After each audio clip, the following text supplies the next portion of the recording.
É ali ao redor dos 11, 12 anos que a maioria das pessoas que são muito fãs de uma banda, de um filme, de um artista, de um quadrinho ou o que seja, é nessa idade que se instala as grandes paixões.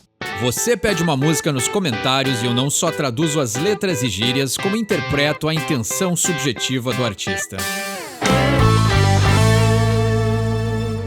Sejam todos bem-vindos a mais um vídeo e hoje vamos para a primeira música do primeiro disco da banda, Baby Appeal. Se eu fosse um produtor, eu nunca ia ter deixado essa banda gravar mais um disco. Eu entendo que tem aquela vertente de fã de Chili Peppers que gosta de tudo que a banda faz. Por sinal, tem fãs de AC/DC que gostam de tudo que a banda faz. Eu acho que no primeiro disco ali, e até antes do primeiro disco, as gravações que eles fizeram antes de se consolidar como banda e ter a sua identidade marcada, não eram muito boas. E Baby Appeal, né? Eu não sei se foi o primeiro lançamento deles, né? É a primeira música do primeiro disco, mas eu não sei se foi o primeiro single, né? Tem essa distinção também. Mas para uma música que eu digamos que seja para apresentar a banda e iniciar a carreira dela, para mim, aos meus ouvidos, né, não é nada demais. Talvez a letra surpreenda ou tenha alguma coisa que a gente possa extrair. Sempre tem, né? O Anthony sempre foi um cara muito poético. Mas é engraçado que a gente vê, e esse é o legal da banda e do modelo antigo de gravações, é que eles tiveram tempo de alcançar a maturidade, né? Então não foram descartados, né? O Eduardo, produtor, talvez não daria uma chance a mais, mas alguém viu alguma coisa nesses caras que valia a pena ser investido. Então a gente vê que isso também é muito importante, principalmente no processo psicológico, né? Talvez eu como produtor não fosse tão paciente, mas e olha a ironia dessa palavra, né? Como produtor eu não era tão paciente, mas como psicólogo no futuro eu vou ter paciência com os meus pacientes e eles valem a pena ser investidos, né? Eu acabei de voltar do estágio, então eu tô com a mente fresquinha ali dos processos que a gente está trabalhando e eu acho que é interessante a gente ver isso, né? Graças às chances que foram dadas para os músicos que a gente ama, que eles tiveram a oportunidade de se tornar quem a gente gosta. E isso talvez seja a lição dessa música que, para mim, Eduardo, com os ouvidos de 2025, não me chama atenção. Mas lá em 1984, alguém escutou e disse: meu Deus, esses caras aí tem a possibilidade de crescer. E é isso que falta muito, né? Principalmente nos jovens de hoje, a possibilidade do investimento.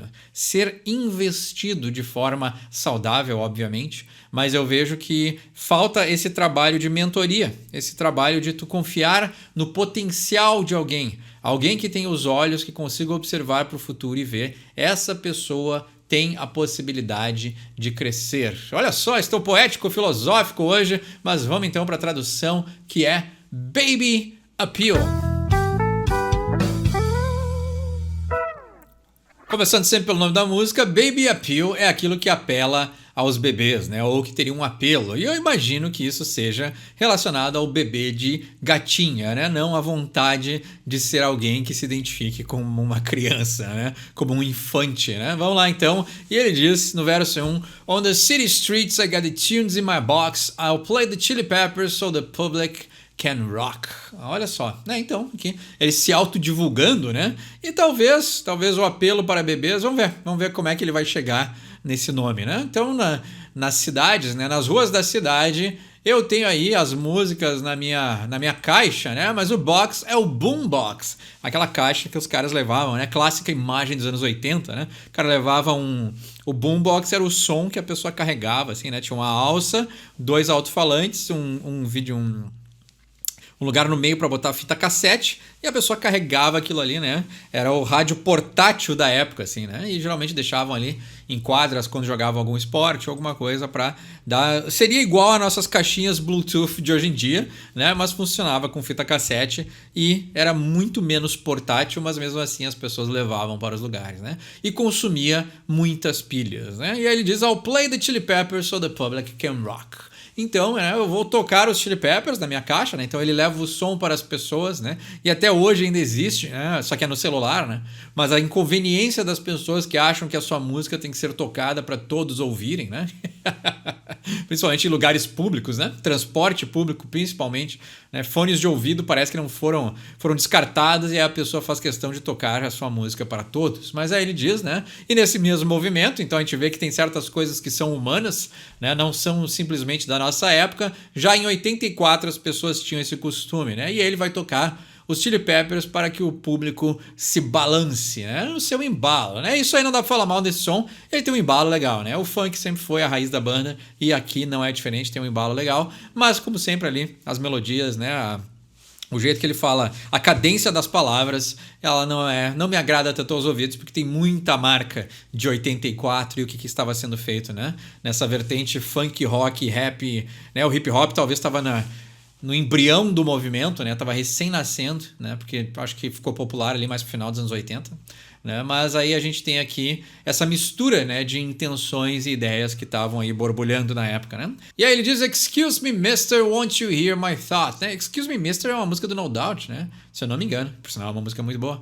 Mas aí ele diz, né, com licença, senhor, será que você não vai escutar o meu pensamento, né? Então, aqui um trocadilho, não sei se foi intencional, mas ele levar a música na caixa e botar pra tocar, né? No caso, ele tá levando os Chili Peppers pra... Ele, que é dos Chili Peppers, tá levando os Chili Peppers pra outros escutarem. Quando ele diz você não vai escutar o meu pensamento, é o pensamento que ele botou na própria música, né? Interessante, poético. É aquela... modelinho bonequinha russa, assim, né? Um pensamento dentro do outro, mas que fazem parte da mesma coisa, né? Ele diz aí, play na band, we're called the Red Hots, né? Então eu toco numa banda e nós somos chamados de os quentes vermelhos, né? Ou os vermelhos quentes. Eu acho que aqui é o cara respondendo a pergunta que ele fez, né? Eu toco numa banda, nós somos os Red Hots, né? Excuse me, mister, né? Será que você não vai me escutar? E aí ele diz, while I'm away, boy, I'm afraid not, né? Então, enquanto eu estiver longe, garoto, eu acho, né? Eu sinto muito, né? Afraid not, eu tenho medo que não, mas na verdade é um sinto muito, né? Talvez eu, né? Sinto muito, mas eu não vou poder te escutar. I've got no time to think and talk, né? Eu não tenho tempo para pensar e falar. But this baby rocked out on the spot, né? Mas esse bebê, né? Balançou ali mesmo naquele lugar. Ela estava balançando e chutando that itty bitty tot, né? Ela estava aí balançando e chutando aquela itty bitty. O tot tem vários significados, né? Então a gente aqui pode ter uma conotação um pouquinho mais maliciosa, mas a gente tem uma conotação também mais ingênua, né? E aí fica a cargo daquele que escuta escolher, né? Itty bitty é a ideia do, né? Tem o itty bitty spider, que é aquele, para nós é a Dona Aranha subiu pela parede, né? Mas para eles em inglês é o itty bitty spider, que é a aranha que é pequenininha, né? E aí, só que o tot, né, para nós aqui recentemente o tot são aquelas garotas que se mostram na internet, né, que tem um perfil mais promíscuo, né, mais sexualizado, que gostam de mostrar o corpo e tudo mais, né, se mostrar para as câmeras, né, e ter perfis ali com muitas fotos que atraem muitos seguidores a partir, né, da parte sexual, né, ou um perfil sexualizado, né. Mas o tot também é uma gíria aí, um acrônimo de toddler, né? Que seria ali uma criança muito jovem, né? Uma criança muito pequena, ali, 3 e poucos anos, né? Então, né, talvez ele pode estar falando dela, né? É que eu não sei se o tot, como a gente tem essa gíria moderna, já vem de uma gíria mais antiga, né? Mas o tot pode ser então inocente como um infanto criança e pode ser mais promíscuo, né? Mais aí sexualizado como uma mulher mais moderna que faz essas práticas de mídias sociais, né? E aí ele diz, her pop said no, but she just couldn't stop. The kid had a case of toddler rock, né? Então, o pai dela disse não, mas ela não conseguia parar. Ela, né? Ela, a criança, tinha um caso de toddler rock, né? Então aqui Anthony sendo inocente, talvez, Anthony sendo ingênuo, Anthony conseguindo aí medir o cunho sexual das suas músicas, talvez, né? Vamos dar esse voto de confiança para ele, né? Então, essa criança tinha um caso, né, do balanço infantil, né? O balanço infante. Pode ser também, né? E essa ideia, né? Vamos trazer para um tom mais positivo, né? Essa ideia de que a nossa conexão com a música é emocional, né? E é uma emoção muito primária, né? O amor pela música, né? O que faz a gente botar, né, emblemas nas nossas paredes que remetam a coisas que a gente ama? É uma conexão emocional, é uma conexão primária, é uma conexão com algo que vem desde cedo, né? A primeira vez que eu escutei AC/DC eu tinha 11 anos de idade. E aí é uma idade fértil para tu descobrir e iniciar o descobrimento da identidade e, ao mesmo tempo, descobrir as coisas que tu ama. O contato dessa banda nessa época não é coincidência nenhuma, né? É ali ao redor dos 11, 12 anos que a maioria das pessoas que são muito fãs de uma banda, de um filme, de um artista, de um quadrinho ou o que seja, é nessa idade que se instala as grandes paixões. Porque o nosso cérebro, a nossa personalidade já está moldada e preparada para receber todo esse conteúdo externo que é relacionado à constituição do self, né? Então, hoje eu estou poético, hoje eu estou, né? O Anthony está mais ingênuo e eu estou mais profundo hoje, né? Mas é interessante porque isso faz parte do nosso desenvolvimento, né? E esses caras aí que estão na parede, eles já se deram conta aí há muito tempo que existe um progresso natural e saudável de como a nossa mente se prepara para as próximas etapas da vida, né? E isso é que é o belo da psicologia, né? E é identificando os erros que aconteceram nessas etapas que a gente pode ajudar o outro a encontrar a sua cura, né? E ele diz no refrão, well, here's a funky fact that I know is real. The Red Hots have baby appeal. They bring a funky spiel that makes us feel the Chili Peppers have baby appeal. É interessante, tá? Ele diz, né? Here's a funky fact, né? Então aqui está um fato funkeado, né? Mas o funk tem aquela ideia também que a gente já comentou várias vezes, né? E recentemente até, né? O funk pode ser algo que é descolado, que é interessante, né? Que tem aí uma identidade própria, né? O funk é essa ideia de algo que é, né, numa gíria bem do sul, legal, né, interessante, é algo que atrai, atraente pode ser, né? Então, excêntrico, se a gente for esticar um pouquinho a tradução da palavra. O funk, né? Então, o funk fact seria algo que seria curioso, que seria interessante, que desperte a tua vontade, o teu conhecimento, ao mesmo tempo que o funk também é uma gíria aí pro groove, pro embalo, né? E aí tem tudo a ver com os Chili Peppers, né? Então, aqui tem um fato, né, funkeado, um fato interessante que eu sei que é real. Os Chili Peppers, né, têm apelo para bebês, né? Então, um apelo infantil. E, né, muitas bandas têm apelo infantil, né? O AC/DC tem um grande número de pessoas que começam a escutar na mesma idade que eu comecei a escutar, né? Então, as gerações foram se transformando, mas o apelo dessas bandas continua conectando com os jovens da mesma idade. E isso é legal porque é universal, é geracional, então é algo muito forte, muito potente, né? E aí ele diz, they bring a funky spiel that makes us feel, né? O spiel, para nós aqui, né, é uma palavrinha chatinha de pronunciar, mas os Chili Peppers, então, eles têm esse apelo infantil, né? Mas aqui num contexto bom, né? Com tudo que eu já contextualizei para nós. Mas ele diz, né? Eles trazem o spiel, é a ideia da mensagem, né? Tem o apelo e tem a mensagem, né? Então, eles têm o apelo para bebês. O fato é interessante e eles têm um apelo descontraído, né? Um apelo interessante, um apelo que é diferenciado, né? Isso é o spiel, né? É a ideia da mensagem que vem por trás do apelo dos Chili Peppers, que faz com que nós sentimos que os Chili Peppers têm o apelo infantil, né? Eu vou traduzir como apelo infantil, né? Mas, né, mais pra frente, e talvez em letras ainda no início da carreira, o Anthony também fala da sua sexualidade e o apelo para bebês também pode ser essa ideia que nem eu falei na introdução, de apelar para as gatinhas, né? Que seria a gíria do baby, né? The Funkmobile is the one we will. I'm overjoyed we have baby appeal, né? Então aí,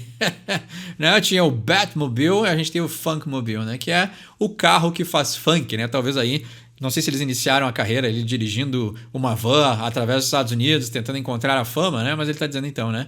O veículo do funk é aquele que nós, né? O we will, né? A ideia, o we will seria, traduzindo literalmente, nós empurramos, né? Porque nós fazemos rolar, né? E pode ser também, né? Mas aqui a ideia é de dirigir, né? E aí ele diz, I'm overjoyed we have baby appeal, né? Então eu tô aí, né? Explodindo de felicidade. E nós temos o apelo para bebês.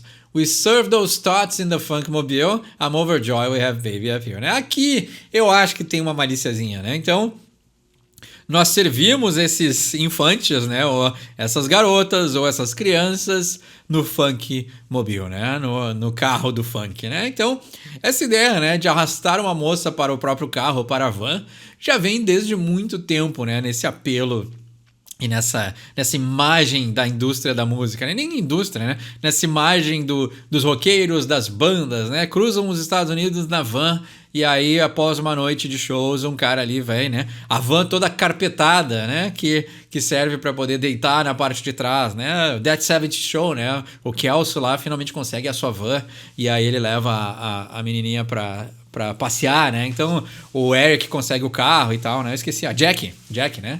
O Eric gosta da dona e o Kelso gosta da Jack, né? Então, essa ideia, né? Principalmente ali nos anos 70, início dos anos 80, né? Essa ideia de ter o teu carro e arrastar uma moça para dentro, né? E até hoje isso acontece, né? Apesar dos jovens terem cada vez menos interesse em dirigir, mas são problemas modernos e a gente está falando de uma música antiga, né? Mas então aqui É uma das primeiras frases que me leva a ler que o Anthony tá aqui com um tomzinho um pouquinho mais sexualizado. Se a gente trouxer um tom mais inocente, a gente pode pensar que seria a mesma relação entre o sorveteiro e as crianças, né? O carrinho do sorvete vai lá, né? Para os Estados Unidos lá tem a van, né? Então é a mesma van que seria da banda, tem a van do sorvete, né? Então ele vai lá, toca a musiquinha na rua, as crianças se aglomeram ali em volta da van, compram o seu sorvete e voltam para casa, né? Então essa ideia que existe uma relação com uma linha clara que não pode ser ultrapassada, né? As crianças não entram na van do sorveteiro, elas só compram o sorvete e vão para casa, né? E aí aqui, se o Chili Peppers tem esse apelo para jovens, né? Se a gente fosse traduzir de um jeito mais abrangente, tá tudo certo, né? Eles vão até a van, porque ali é onde estão os músicos, entram no lugar onde vai acontecer o show, né? Interagem com os músicos, mas não cruzam a linha de entrar na van, né? Eles pegam, curtem o show, conhecem os músicos e vão para casa, né? Então a ideia de alguém adentrar a van do músico pós o show, aí já é uma relação mais adulta, né? Consensual, né? Então a gente já tem aí outras coisas, né? Outras dinâmicas sendo permeadas, né? Acontecendo aí nessa relação, né? E aí, caso essa relação seja de uma fã que quis voltar para dentro da van da banda após o show, né, para ter esse lado mais sexual, tá tudo certo, né? Tendo o consentimento, todos sabendo o que estão fazendo, não tem nada de errado, mas é importante para essa conversa que as linhas sejam delimitadas, né? Sabermos o que estamos fazendo, onde estamos fazendo, né? A maioria das pessoas que consomem o conteúdo do canal ali, já olhei no Analytics a faixa etária, né, que consome, então eu entendo que somos todos, né, relativamente adultos e a gente entende o que está acontecendo, mas às vezes é bom a gente externalizar e deixar bem claro, né, que existem essas ondas, né, essas vertentes, essas intenções, principalmente aqui nos anos 80 e no mundo do rock, né? Às vezes o mundo do rock ele permite que o rockstar acesse e faça coisas que geralmente não estão ao acesso e à permissão das pessoas no mundo aqui de fora, né? Então tem que tomar cuidado, né? Então, uma palavra só nos trouxe bastante para refletir, o que eu já agradeço dessa música e o que é sempre interessante de trazer de Chili Peppers, mas é bom, né? Como esses caras falaram, é a cura pela palavra, né? A gente não tá fazendo um processo de cura nesse momento que a gente conversa sobre essa música, mas o externalizar e delimitar o que são as intenções nunca é demais, né? E é bom sempre deixar claro e assim a gente tá sempre alinhado, né? E ele diz, I'm overjoyed, we have baby appeal, né? E eu estou aí cheio de felicidade, nós temos o apelo para os bebês, né? E também tem essa ideia de que, por exemplo, assim, uma banda como o Rush, né? Era uma banda que notoriamente só tinham homens que iam assistir. Então talvez o Anthony aqui, quando diz que ele está feliz que eles têm o apelo para os bebês, para as garotas nesse sentido, ele está dizendo, não, a gente conseguiu ultrapassar essa marca de que nos nossos shows também vão mulheres, né? E para uma pessoa ali que está tocando e que quer ser visto, quer ser reconhecido, quer receber, né, esse afeto dos fãs, saber que tem mulheres interessadas no que ele está fazendo é bom, né? E também não tem nada de errado nisso, né? Muitas pessoas entram na música e eu diria grande parte dos músicos entram na música não pela música, né? Pelo ganho secundário, né? Que seria aí o apelo feminino, né? Mas nem todas as bandas têm esse apelo. No verso 2 ele diz, we stoke the fire, we crank the heat, for Groove Dog Brothers funking out in the street. Né? Então aí nós mexemos no fogo, né? We stoke the fire é a ideia de atiçar o fogo, né? We crank the heat, né? O crank é a ideia de aumentar, né? Se fosse um termostato, ele ia girar o botão, né? Mas o crank é girar ao máximo, né? Se tem um amplificador ou tu tem um som, é botar o volume no 10, né? Então o crank the heat é aumentar o calor. Ele diz for Groove Dog Brothers, né? Então 4 irmãos cachorros do groove, né? Então, né, a gente já sabe o que ele está falando. Aqui ele está sendo mais explícito do que no primeiro verso, né? Então, eles são os irmãos cachorros do funk, funking out in the street, né? Então, eles estão aí praticando seu funk nas ruas. Wrapping up a storm when, who do we meet? Up a hop, skip, jump, bumping baby the beats. She was a shaking and a kicking those itty bitty feet. The next thing you know, she caught out her fleet. 5,000 babies rocking out in the street. Well, there's a serious side. I mean, golly gee whiz. Tá. Então aqui a ideia de... Vamos lá, eu continuei lendo porque eu estava lendo e tentando entender, né? Mas vamos lá. Ele está dizendo assim, wrapping up a storm, né? Então aqui nós estamos causando um alvoroço, né? A storm é tempestade, mas estamos fazendo aqui um alvoroço quando quem nós encontramos, né? Up on a hop, skip, jump. Então, quando estava, né? O hop é dar um pulinho. O skip é a ideia de saltitar e o jump é a ideia de dar um pulo maior.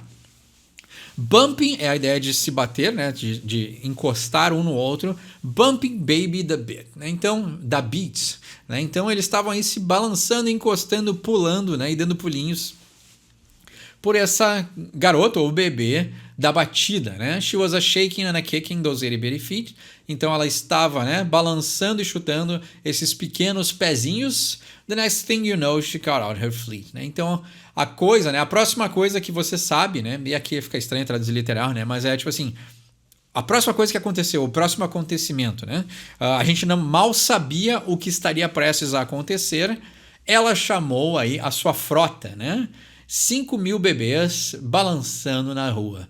Bom, esse é aí, né, uma visão, né, algo para se ver que é muito séria, né? Então essa ideia de que ele ficou aí atordoado, né, tendo essa visão de 5.000 bebês, né? E aqui eu acho que os bebês são as mulheres, né? I mean golly gee whiz, né? Então golly gee whiz é a ideia também é uma expressão aí simplesmente para dizer, né, meu Deus, né? Então, ele está apavorado com essa imagem que ele tá vendo, né? I just can't tell you how much we dig rocking out for those itty bitty kiddos rock out, né? Então, eu não consigo te dizer o quanto nós gostamos, né? O dig é cavar, mas o dig, né? Aí, principalmente essa gíria dos anos 70, até, né? Que o dig é a ideia de, será que você entende, né? Se tu falar pra alguém assim, you dig, é a ideia de, tu entendeu o que eu tô falando? Mas we dig é a ideia de nós apreciamos, a gente gosta, né? E eu não posso te dizer o quanto a gente gosta, o quanto a gente aprecia, né? Balançar, né? Rocking right out for those itty bitty kiddos, né? Então, né? Balançar, né? Mas a ideia de balançar é fazer música que balança para essas crianças pequenas, né? Rock out, né? Então, eu realmente espero que seja um tom... porque quando o assunto é criança é sempre muito delicado, né? Então, existem aí limites muito claros que a gente tem que ter com crianças. E eu acho que hoje em dia esses limites estão sendo um pouquinho, né? Não delimitados e infelizmente até mesmo pela psicologia. E eu acho que aí, já diziam esses caras aqui que estão na parede, eles estão na parede porque eu levo muito a sério, né? A inocência da criança, as etapas do desenvolvimento, né? A infantilidade ou a infância no geral tem que ser protegida, né? Então a gente não pode brincar com a infância de uma pessoa, porque é na infância que a gente está muito mais vulnerável a todos os problemas psíquicos que podem acontecer no futuro, né? Então eu falo com seriedade que é a fase que tem que ser muito bem protegida. E como recentemente a gente andou traduzindo algumas músicas que o Anthony dá essas impressões de, né, uma certa perversão quanto a ícones infantis, né, a Bo Beep, né, que ele falou na última letra que a gente traduziu, algumas coisas nesse sentido assim que dão a entender que o Anthony tem alguma coisinha meio fora do lugar, assim, né? Não apareceu nada, né? Fora aquelas letras que ele falou ali de moças que tinham, né, menos de 18 anos, mas, né, é bom tomar cuidado, né? Às vezes aí salta uma pulguinha, assim, sabe quando a gente fica com uma pulguinha atrás da orelha, assim, né? Então eu acho que, assim, como eu falei, tem que tomar cuidado com essas linhas e o que ele está passando como mensagem, né? Talvez eu também esteja ficando mais velho, esteja olhando as coisas com esse outro ângulo mais de protecionismo, né? Um pequeno parênteses, né? Eu tô notando assim e me deixa curioso, e eu sei que o pessoal do canal aprecia quando eu compartilho essas coisas, mas eu tô notando que os pacientes que eu tô entrando em contato agora estão com uma transferência paterna muito grande comigo. E eu não me vejo nessa posição de pai, né? Então vê que tem pacientes e uns mais velhos e uns mais novos do que eu me botando nessa posição de pai, né? E eu tenho que botar esse limite de que eu não sou teu pai, eu tô aqui pra gente trabalhar junto. E é curioso para mim, como pessoa que está passando por isso, sentir alguém botar em mim, né, uma transferência paterna, né? E aí isso fala da falta da pessoa, né? E aí meu papel como profissional e alguém que leva a sério essa profissão, né? E vou ser um profissional, né? Não estou formado ainda, mas já estou atuando nos estágios. Para mim é muito importante proteger esse sentimento de alguém que teve uma falta paterna e por isso passa isso para o outro e, ao mesmo tempo, fazer com seriedade o meu trabalho, né? Então, são linhas que precisam estar muito claras, né? Óbvio que hoje eu vim do meu estágio, então as coisas ainda estão muito ativas e talvez seja por isso que essa letra está mexendo comigo. E esse é o belo da música, né? Para quem assistiu o vídeo até aqui, esse é o belo da música. Ela nos influencia e nos toca de acordo com o que a gente está sentindo no momento. E eles usam aquela clássica artimanha de compositores iniciantes, né? Eles repetem o verso 1 no meio da música, então não tem mais nada de novo para a gente traduzir. Mas é interessante, né? Eu estava olhando aqui na letra e tem um fato aqui que diz que em 1983 o Flea e o Kitty estavam em Nova York E aí eles tocaram ali a demo deles num parque. E eles estavam tocando num rádio, tá? Então tá aqui a história da música. E aí eles notaram que muitas crianças que estavam ali em volta gostaram do som mais do que adultos, né? Então, o que eu falei não está invalidado, porque são coisas que eu acredito, mas aqui então o baby que ele estava falando na música eram realmente crianças que estavam interessadas, né? Mas aqui o touch ele também tem essa conotaçãozinha um pouquinho mais sexualizada, né? Mais moderna também, mas é interessante a gente ver que então era uma letra realmente com ingenuidade, né? Então ele só estava ali fazendo menção ao fato de que crianças verdadeiras gostam do som da banda, o que me tranquiliza e mantém as linhas onde elas devem estar. Mas essa então foi Baby Appeal dos Chili Peppers. Como sempre, meu nome é Eduardo, esse é o Sorry From English, e quem sabe inglês tira suas próprias conclusões.